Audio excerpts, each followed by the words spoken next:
सबसे पहले नजर डालते हैं अब तक की बुलेटिन। जी बिल्कुल, विहाड़ी शहर के नवाही इलाके 3 मरला स्कीम बलाल टाउन, 5 मरला स्कीम मक्का टाउन में आवारा और बदबूदार कुत्तों की भरमार हो गई है।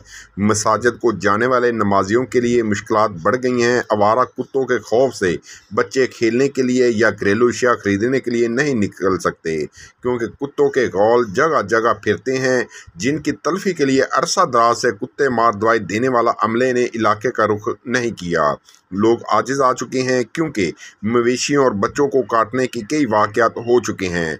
दिलावर अली, मीर हमज़ा, मोहम्मद नबील, शकील, मुनीर बाजवा, रौजमील, राना तालब व दीगर ने एडमिनिस्ट्रेटर बल्दिया विहाड़ी, असिस्टेंट कमिश्नर विहाड़ी से मुतालबा किया है कि वो मुतलका टीम को हुक्म दे के 3 मरला स्कीम बलाल टाउन, 5 मरला स्कीम मक्का टाउन समेत दीगर इलाकों में आवारा कुत्तों की तलफी की मुहिम चलाकर शहरियों के लिए निजात का बंदोबस्त करें। जी।